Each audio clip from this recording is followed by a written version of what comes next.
Welcome to Her Story of Success, a podcast featuring stories of influential women trailblazers and business leaders who have defined and pursued their own versions of success and fulfillment. We hope these stories, lessons learned, and celebrations inspire you to believe in yourself and your own journey a little bit more. I'm Leah Glover Hayes, CEO and podcast host of Her Story of Success, women's mentor and media collective.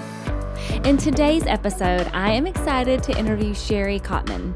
Sherri is the Chief People Officer at Forrester, a marketing and IT research and consulting firm that helps organizations grow through customer obsession.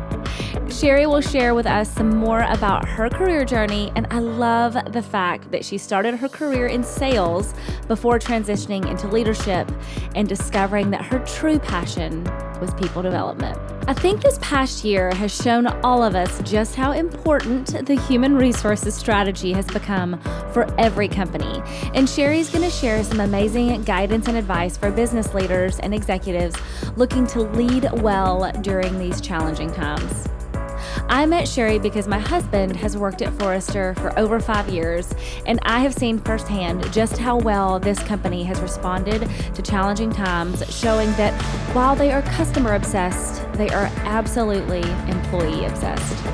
We'll discuss some of the strategies she uses to help people find their passion. So if you're feeling stuck in your career or just want greater clarity about where you're heading, this episode has something for you. I also want to encourage you to share this episode with a friend or coworker who might benefit from hearing Sherri's wonderful story.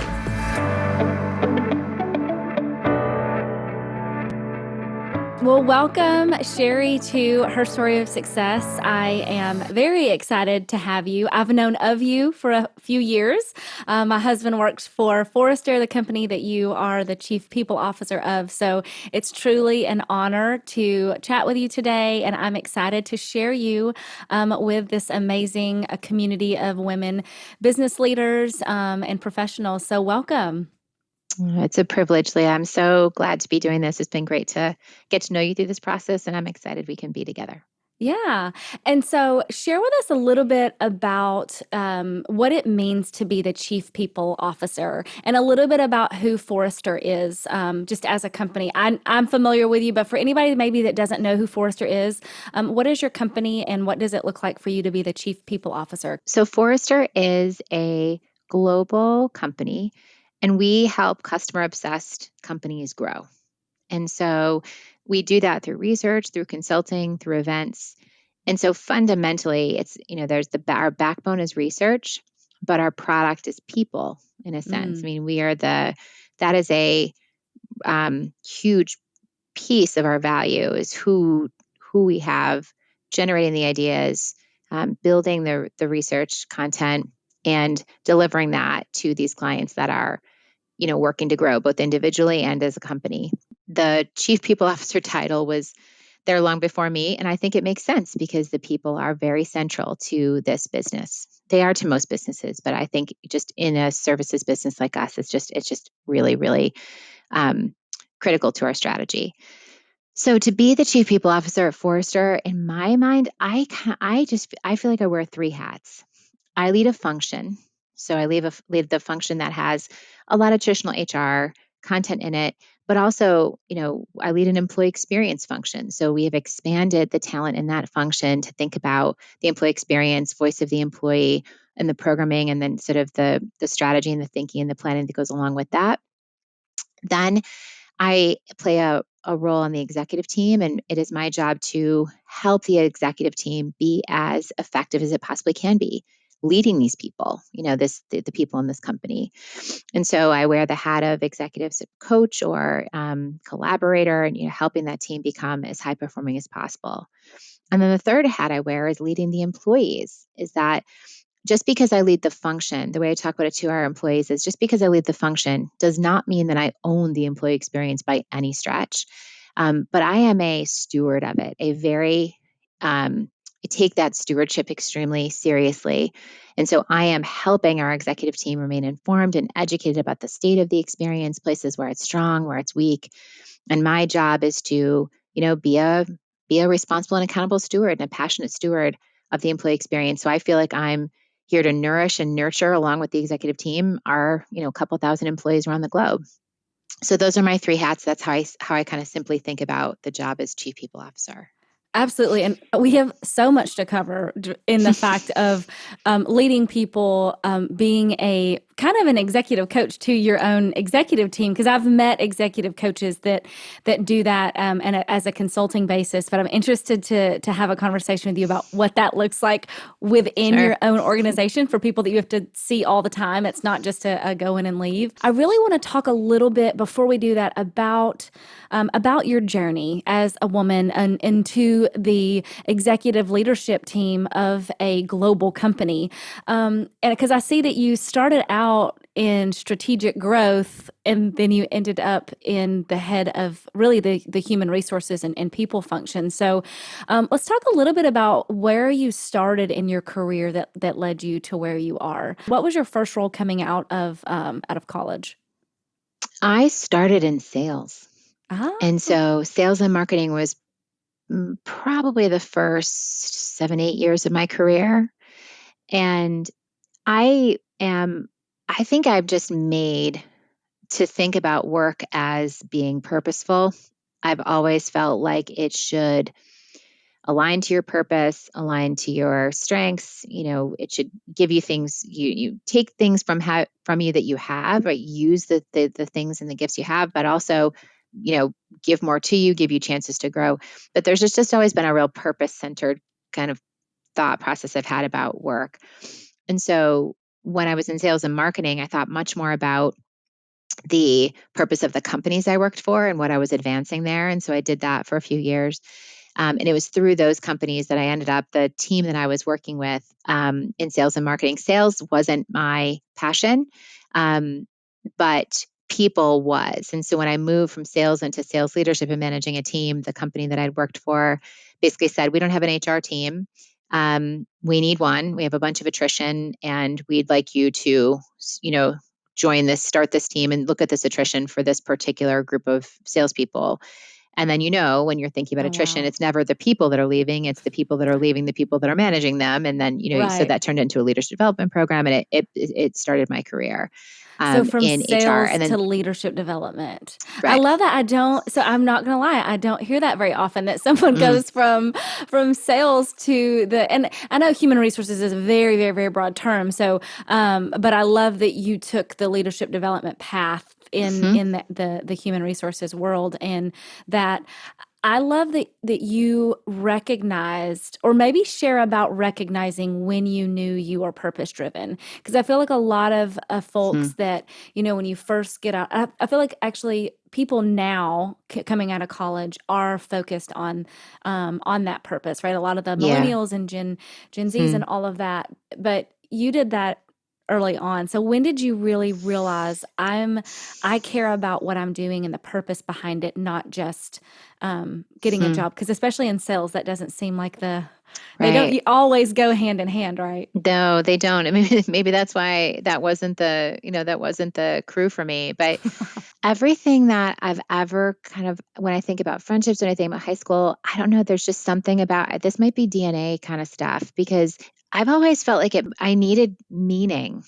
I think things that, difficulty, success, all of it, I guess I've always interpreted through the lens of meaning and lasting meaning.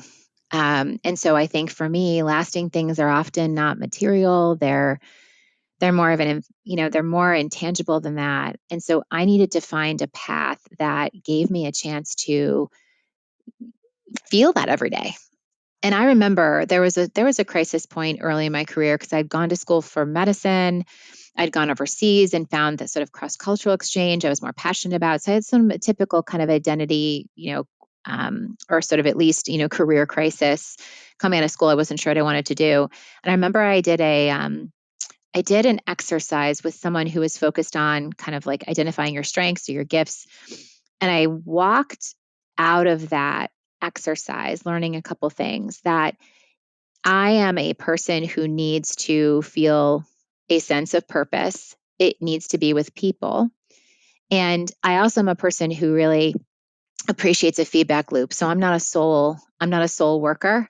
I'm someone who needs to have a sense of, great, so how is this going for you? Do you want more? Do you want less? Give me your honest sense of where we are here, and then great, I'll get better and I'll tell you the same thing. And so that level of candor and free exchange has a huge bearing on my job satisfaction and my sense of contribution and my sense of impact.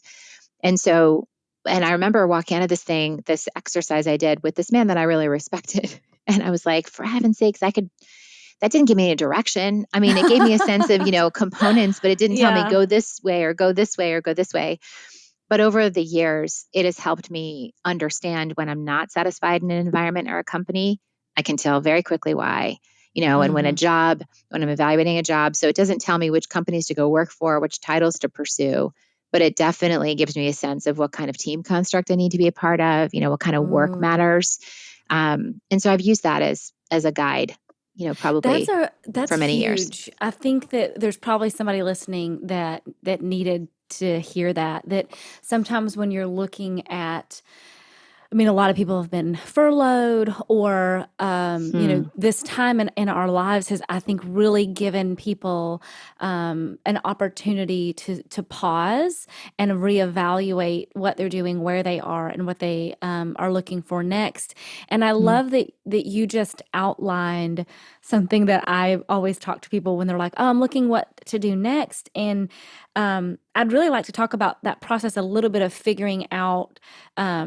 The who you were or what you needed, because you said the construct that you're in, like the environment, and how important the environment is, not just, oh, I want to be in this industry or I want to work on this project, but what type of environment. And I look back when I was super young, like I'm 5'2", I'm pretty small, and I remember being in middle school or elementary, and I was doing gymnastics and playing basketball, and my mom made me choose.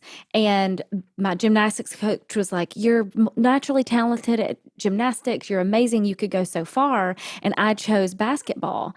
And I remember asking my mom, like, "Gosh, why did you let me make that decision?" And she's like, "I had to let you make a decision that you wanted to do." And so I think in my process of trying to figure out, who am I, what do I want, it's like, oh, I crave people. And I could have excelled at this one thing really by myself, but craving that team environment and understanding the jobs that I've done and the places that I've been happy or discontent revolves around, am I doing this is there a sense of together?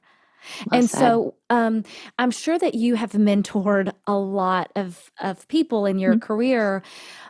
What are the types of conversations that you have with people either looking for a new role or trying to figure out what that next step is? Like if someone comes into your office and maybe they're not excelling where they are, even within your organization, and maybe you're trying to help them find something either internally or externally, maybe what can those conversations look like when you're trying to help someone decide what construct they need or what environment that they need to succeed and to thrive? Yeah, I mean, I don't have any real rocket science. I think most of my conversations are rooted in solid sense of self, and joy and confidence. And I'll say, a theme that I see is I see people, and I mean, maybe it's just because I've had seasons of this in my own life where your work becomes your identity. And my feeling is that that's the beginning of the end of job satisfaction. And so I think if you start with what is your sense of self, absent of work, where do you get your value? Where do you get your meaning? Where do you get your identity? And then how can you go put that to use is a really different way of thinking about it than your work giving you your identity, your sense of self, your value. And so to me, it creates a kind of, I don't know, it gives you kind of like a backbone in the process of, who are you and what do you bring? And I think that is essential to most decisions, and when you make decisions with a construct like that, there is a freedom that comes from them. You can say no to things with a lot of confidence and not a fear of regret. You can say yes to things that with the same thing. And if it doesn't work out, then you know you did it based on a solid sense of self. So I find a lot of freedom in thinking like that. It's not always easy. A journey towards clarity around your identity and where you get your value from can sometimes, be layered. But I think anytime I've talked to anybody who's either maybe lost a job and has a minute, and they didn't want it, gosh, I beg of them to use that minute for clear thinking, and I think the payback on that is so huge when you have a solid sense of self and you have a true understanding of your own identity and where you get that from. And I think that changes careers, and it's not about industry, company, or manager or team. It's starting with something very core and then building from that. I love that. I'm seeing some of it with my business partner right now. I run it, and she's kind of the financial wizard. And it does take some time, because I think also Yeah. being able to look at everything that you've done or experienced or learned in the process Mm. is going to help you get to that next level or the next Yeah. role, and being able and that's what I mentor a lot of people is think about the last 5 things that you did, or just even the last few years, and think about what was it what were the moments that you really enjoyed? What were the Yeah. most frustrating moments? And look at Hmm. the entire environment, right? Like Hmm. what was everything going on in that moment in time? And then I'm like, but also think about when you were a child. So this is what I want to ask too. When you were a child, what were the things that either sparked a lot of joy in you, or do you remember like your big dreams that you had as a child of what you wanted to do when you grew up? Or did you have any of those visions? Because some people, they can point to a moment of joy, or they're like, this was my dream that I had. Do you have either of those? Yeah, I didn't have a dream, like a career dream or sort of a life dream per se, but I know maybe something kind of defining about me is that I didn't, I know that I needed to feel a sense of connection. I remember their Mm. stories, like I was second grade or something. And I remember making some new friends, and I remember a conversation where we were exchanging addresses and phone numbers with this woman, this little girl. And she gave me her address, and I was like, really? That's mine too. And then she gave me her phone number, and I was saying, really? That's mine too. Of course it's not. I was so desperate to connect with her. Oh my I was gosh, that's pretending so we had the funny. same stinky address and phone number. And I guess, you know, finding common ground and sort of feeling a sense of connection has been kind of a silly, doing it in silly and kind of, ridiculous ways as a little girl. And I mean, that has just been, those are by far my most joyful times where that was real. And I think, that for me, I need to be myself. I don't know how. I am so unhappy when I'm not. It is extremely apparent to me that I'm unhappy when I'm not. And so when I everything about my social life, relational life, work life, I think that is a huge drumbeat for me.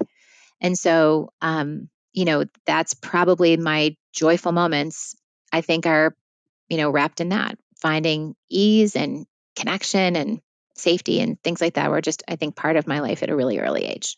They mattered to me really young. I think it's so beautiful how you can relate being in second grade, wanting and needing connection, to now you are a chief people officer of a global company. Yeah. And I just want the person listening to really think about that, because when I was younger, I got in trouble all the time for talking too much. And I just remember like adults telling me their like life story. Like it's always been, people have always loved, I don't know what it is. And it's so funny to be like, man, that thing that I loved as a kid, talking and hearing stories. And now I have a podcast and get to do it all the time.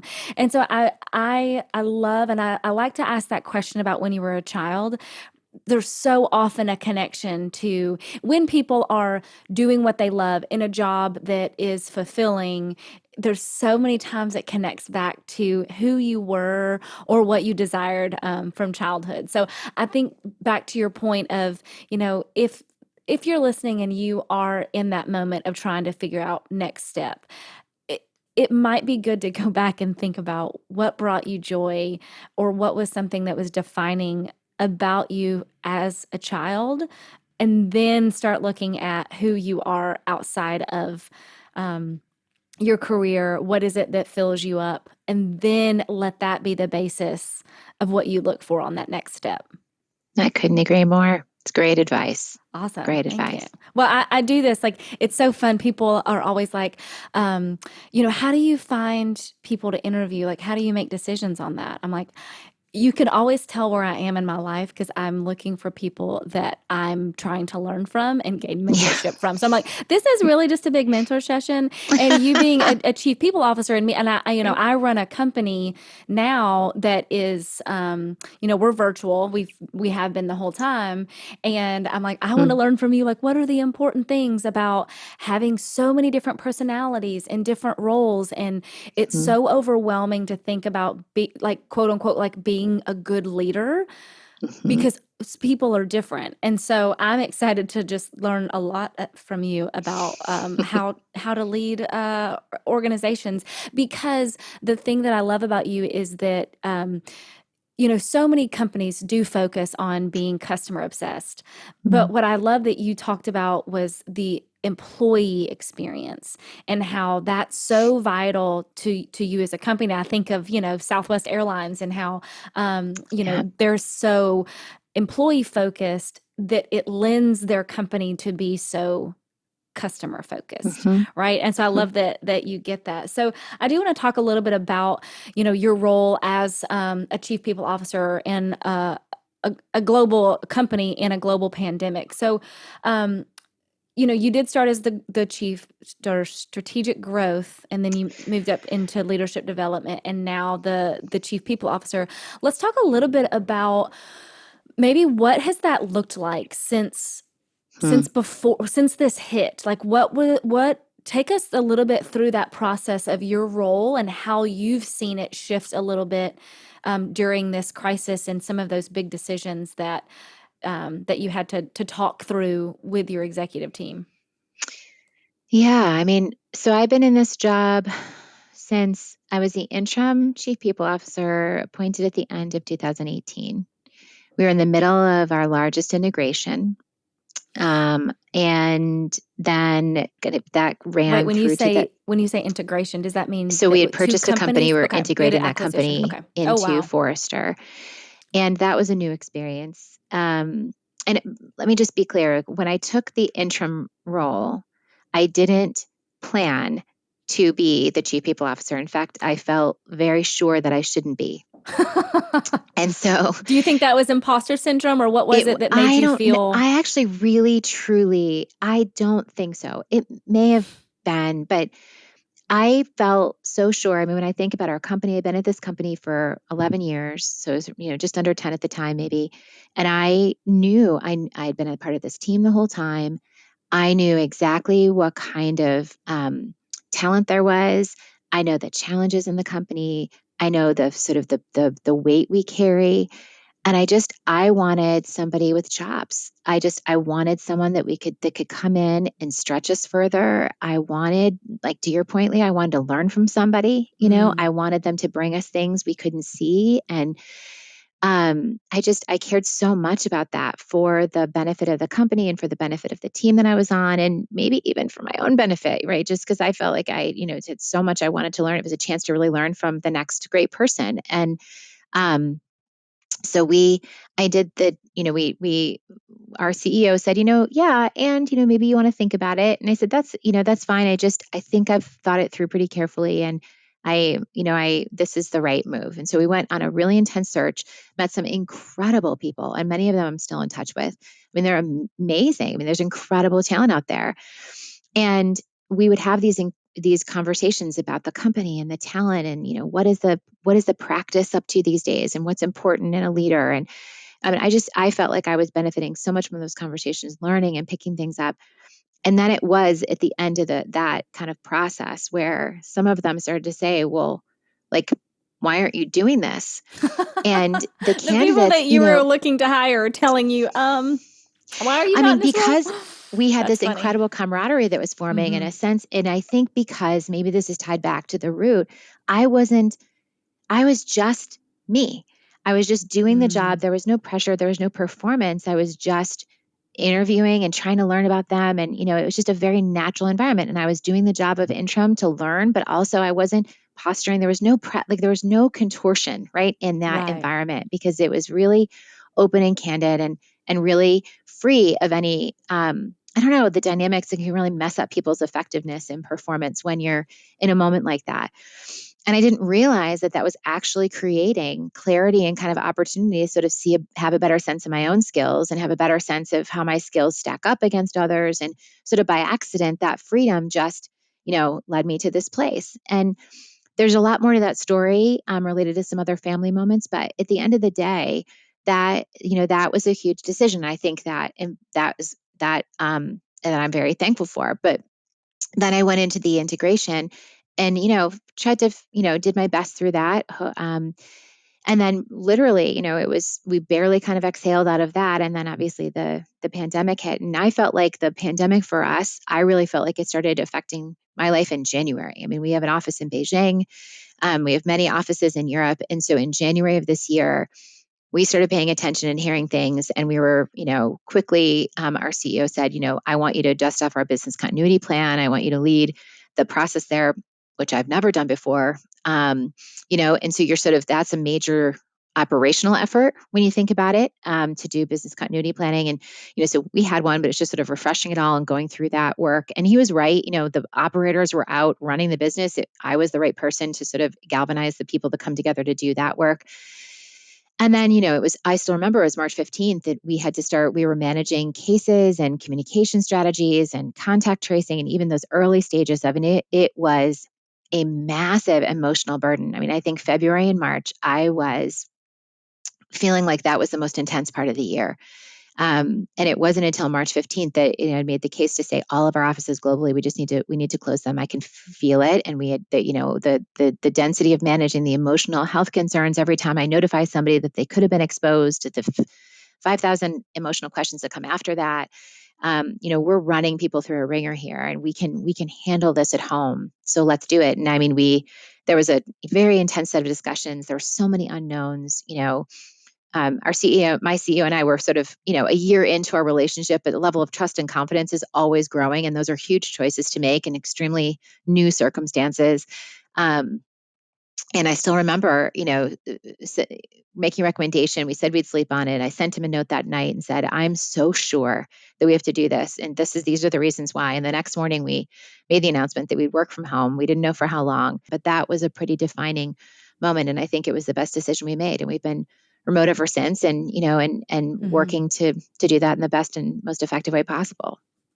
Well, and I appreciate that. I mean, I know this because my husband works for your company, but I appreciate that as you're looking at next steps, that you're not making those decisions yourself, that you are going to the employees and asking them and getting feedback.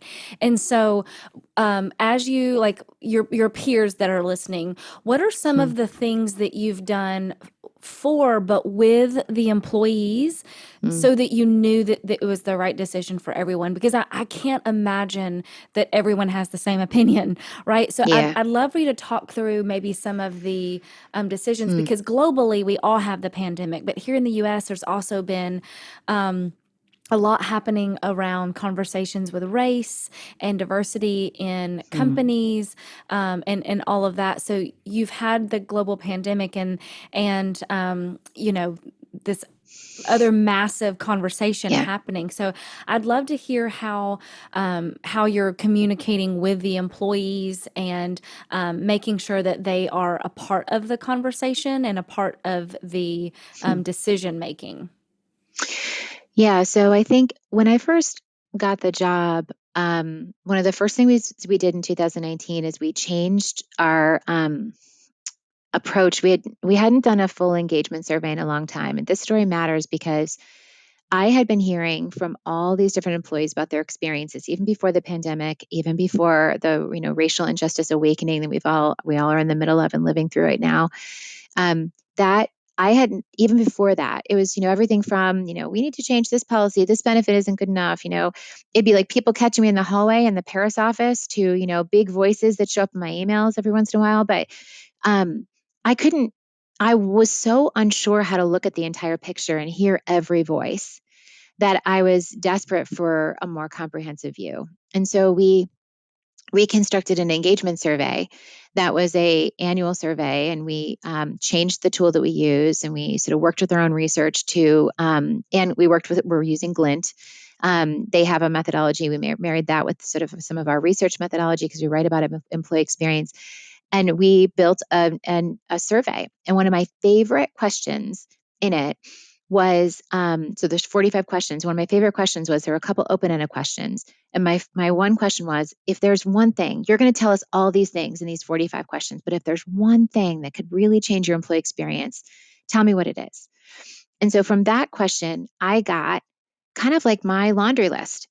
And it was my chance to say all these anecdotal conversations we hear every day about how people are feeling when they come to work, what they wish was better or different, what they love. And I got it finally in black and white. I got it in the words of employees, and I got them to tell me which things mattered most. And we could cut that by location and region and office. That became my playbook. And also, it made it possible for me to say, okay, number one principle was, there's massive transparency in this platform. I need this data to be ours. So you're going to see this data very quickly, and all of it, even the verbatims. Two, we're only going to do one thing at a time, because when a company tries to do a million things at once, usually we're stuck in, a rowboat that's standing still. Yep. But we're going to be really transparent about this list. And so those muscles of transparency and action and focused action one at a time was something that I didn't realize how powerful that was going to be through this entire year. And then if you think about the stuff we've talked about already about, okay, when I get my confidence, when do I have my confidence? When I'm doing things with people, when I'm connected. And so the last principle was solve with and not for. And so I would just start to engage employees. So the first thing we did is we changed our parental leave policy, because I figured out I didn't realize there were all sorts of problems with that in the US. And so we built a team we built a group of employees. It was, roughly 25. We journey mapped it. And we didn't just change the policy and give people more parental leave.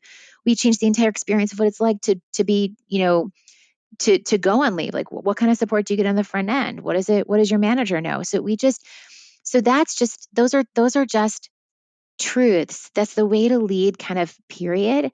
And so then I had this warm up set of situations. Then you get into the pandemic.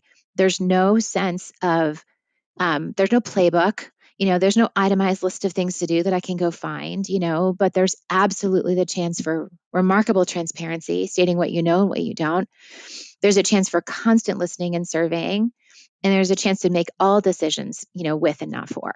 And so all of those muscles just kept going and almost got stronger. And so I turned into a communication machine, I think. Just constantly we've done readiness surveys, and we've said, here are our principles, and we're not going to run a bunch of protocols for people who aren't going to be comfortable coming in. We have a company, we have a business. We're very thankful we can run remotely. So we didn't have to be in a situation with an essential team of people in the office. We were just needed to make sure that people had the support at home. So I think those principles they're just tried and true, but they're essential in a crisis, and they've turned out to be, I think, effective for us to get through it together. Well, I love that all of the things that you just talked about. You guys have over 1,000 employees in your organization, but I think it applies to whether you have a few employees Oh yeah, or 100,000. yeah. And to me, it's all about caring about the individual person and what they're going through so that you can make decisions as a whole. I know Mhm. that, you all sent a survey out about asking people their comfort level about coming Mhm. back, because Right. across the country and even across the world, a lot of companies are going back into the office. Yeah. I know a lot of people that have been back since, I think, like June or Mhm. July, and you all sent a survey and went with what your people felt most Mm-hmm. comfortable. Me too. And so I know that must be hard though, because there's other people. And one of the things that I think we had talked about offline is just being able to understand the fears that people have when they're at Mm-hmm. home, that they're not coming in. Just Mm-hmm. and I don't want to say inconvenience like it's an easy word to get over, because Mm-hmm. when you have, especially two people that both work, and their children are home when they're usually in Mm-hmm. school, and maybe their home isn't set up with, Yeah. home offices, just the Mm-hmm. real issues that people are facing. Yep. Knowing all of that, what are some of the ways that your company has shown compassion or empathy or Mm-hmm. grace for Mm-hmm. people as they're trying to do their jobs when they're not in an environment where it's easy to get work done? Yeah, this has been, gosh, I have been trying to find as many answers as possible in those situations. And there's some places I've been really pleased and satisfied, and other places where I felt, gosh, like I wish, I don't know if we're doing enough or if we're doing all the right things. But for us, the listening, so the readiness survey is sort of our way to say who's ready, who wants to come back, and Yeah. not just that, but tell us why. And Mm, so when you tell us why, is it for social reasons, is it for productivity reasons? Those are things that help us understand what are the barriers and what's happening at home and yeah. what else do you want us to know. And so that's sort of one channel, that the open text, that I get from our employees in that sense, in that format, has been incredibly informative. So I can see that's how one of the through that channel, and through chatter, through I would do a lot of communication. That's our internal, communication line. That's how I'd communicate a lot about our policies and our choices and our next steps. And I'd invite, I think some of this is I don't I guess I would try to share. I'm a parent of two young kids. I try to share something a bit. I think there's just got to be a lot of human nature flowing through those communications. And so you start to invite some sharing, and you start to see where the trends are. And so obviously you had parental pressures emerging. That's also where I started to see people who were really isolated, who were in situations at home that weren't good. And it's not really about productivity, but it's about roommates they didn't know very well. It was that, they couldn't go see their families.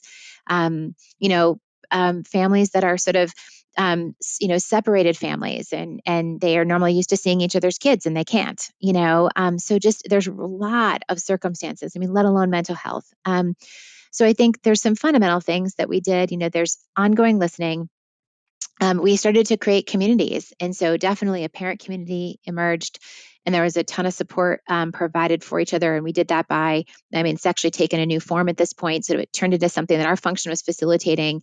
And then it turned into something where another employee stepped up. And so she started creating a forum for, it had more to do with school adjustments. So it was grade levels. So parents of kids in high school, parents of kids in middle school, parents of kids in daycare. What's that like? And so there were some really interesting exchanges about best practices. And so that exchange happened, and that became a very important thing. And then just recently, I learned that a couple parents who were single parents who were in that felt a bit isolated. And so then I had like two or three conversations with people who are single parents. And I said, you know what, if you guys don't mind, I'd like to put you in touch. So now there's a party of three. Now they're hosting their own community around single parenting through this. So I feel like there's just got to be an approach of connecting people. There are certain other, financial support programs, things like that. But I think the most meaningful thing that we've done is tried to stay very present. I've tried to stay extremely hands-on and accessible. And when I find someone who's come forth and said, I'm alone right now and I need something, then it's how do we figure out where's the network of people that is suffering with them, because we're in the same storm, but we're not in the same boat. So how do we connect people who are in the same boat? And I think that's probably been the most important thing to help keep ourselves safe through this and productive. I mean, I love that. I'm interested to see how many other companies have taken that type of approach. I appreciate the human. Hmm. I think you mentioned that word a few times, just having that human aspect of it and understanding Yeah. that. And I love, and that's what I was actually talking to a girlfriend about this. But some people or some companies have a CHRO, Yeah. and I love that because you're so people oriented Yeah. that you have a CPO, It like a suits. chief people officer. I love It that. suits in this Yeah. So case. Yeah, it I does. It want to suits. ask a couple of rapid fire questions. Sure. Um, because I always love to learn, like, what are the things that you're learning? And so, are there any books, like one or two books, that have made a big impact, either in your life as a woman, Mm. or in your career as you've moved up and for growth? Yeah, so I'll say, well, the book that I've just finished is How to Be an Anti-Racist by Ibram Yes. Kendi, and that has been incredibly powerful. I'm trying to read it twice because I feel like I need to sort of figure out how to distill it into the principles that'll help me understand a lot about my own personal growth, let alone how I'm going to lead through this period. So that has been a powerful personal growth book for Yes. me lately.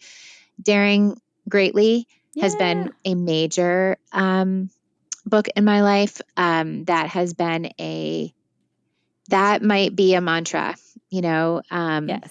vulnerability Love is Brene Brown. courage as far as I'm Yes, it concerned. And so that is. is a huge piece of who I am. And it helped me see more ways for me to live and lead that way, and even help others find their path to that too.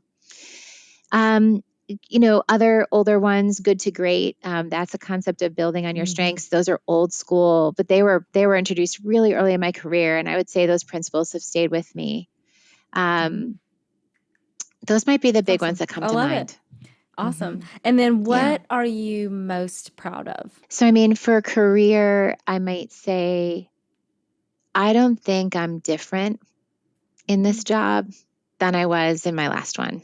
Wow. And I hope that's true. But that to me is trying to live out what I've said, a sense of self, a sense of identity that isn't defined by or necessarily thrown around by the circumstances I'm in. So that to me is sort of, that is true. And if it is, I'm proud of it. Um, and I wouldn't try not to every day, but I think on the whole, it's true. And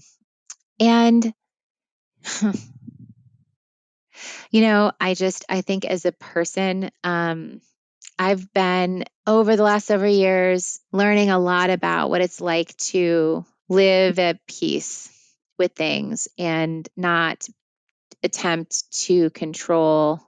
And I think that has made me think there are periods in my early motherhood years, in my earlier career years, in my early marriage years where I thought my job was to control a situation so that I could, you know, have a certain outcome. And I have never been more wrong. And so I think the freedom that comes from staring at your flaws and your gaffes and your cracks. And I'm very proud. There was a moment after um, a couple intense periods of illness and some intense work, and I just could tell I wasn't the mother or wife I wanted to be.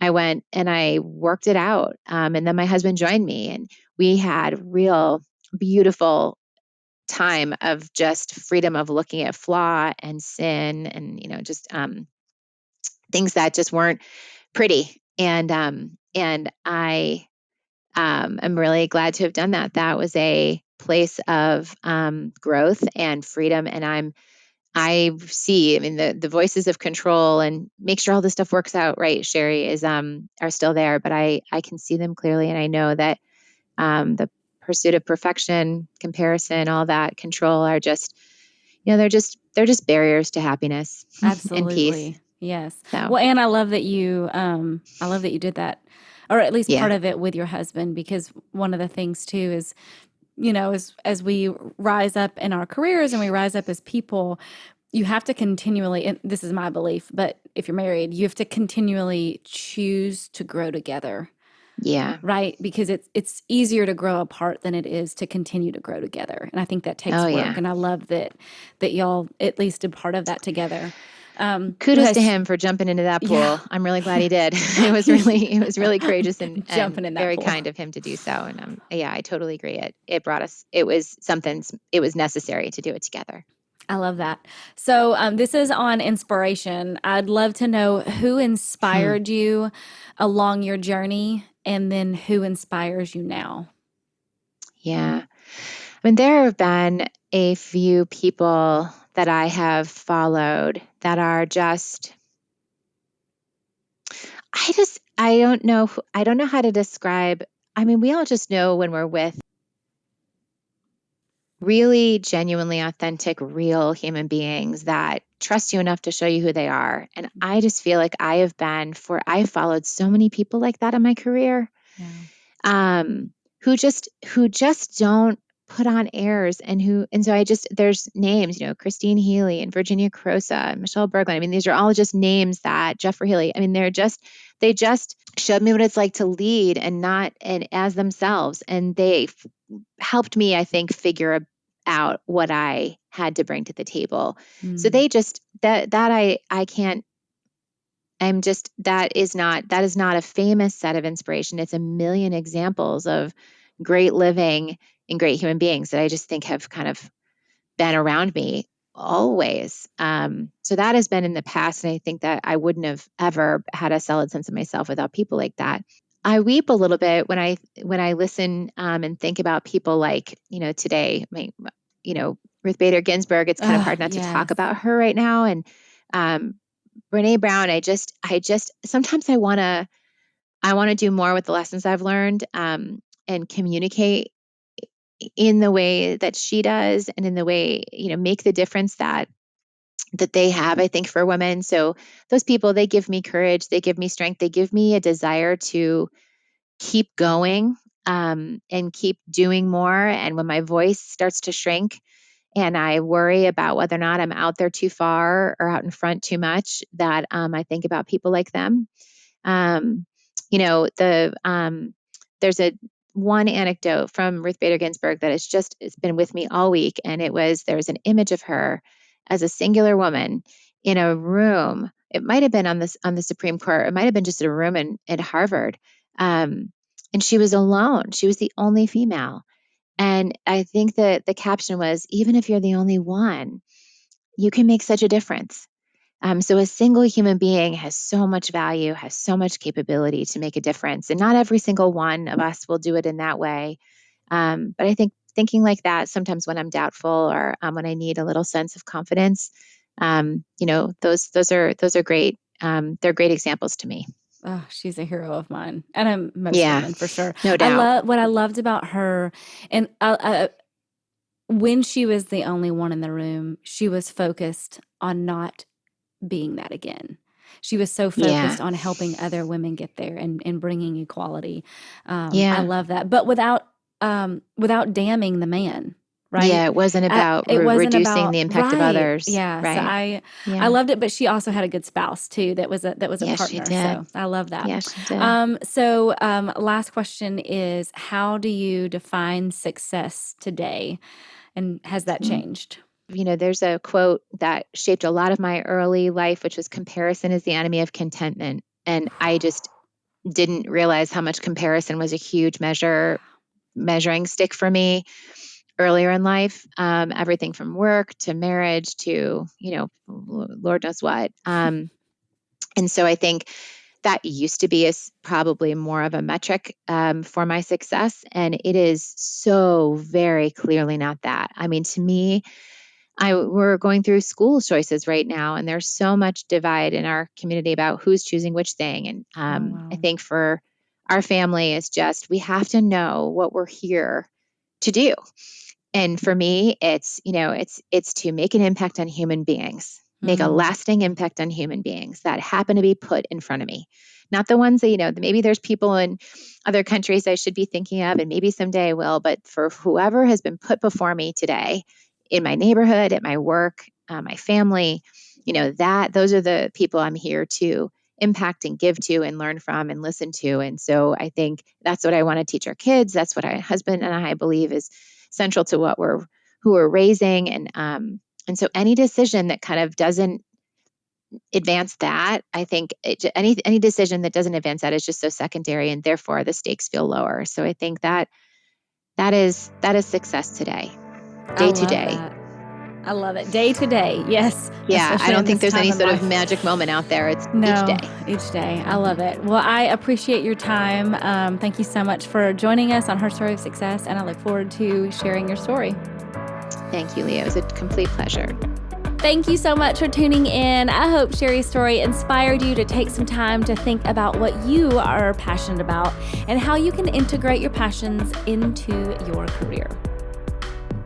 At Her Story of Success, we are on a mission to help women business owners, leaders, and professionals like you build your tribe and reach your next level of success by connecting you to one another, equipping you with resources, and empowering you along your journey. We would love for you to be a part of our tribe and further this mission. So share this podcast with a friend or coworker you want to help succeed. And stay up to date and connect with us, all of our episodes, blogs, and events by signing up for our newsletter at herstoryofsuccess.com. The Her Story of Success podcast is produced by women for women. Our executive producer is Claire Bidigary-Curtis, and our production coordinator is Bronte Lebo, and I'm your host, Leah Glover-Hayes. Thanks for joining me. To subscribe, click the circular icon, and to watch the latest episode, click the video on the right. If you listen to podcasts, check out Her Story of Success on your favorite podcast platform. See you next time.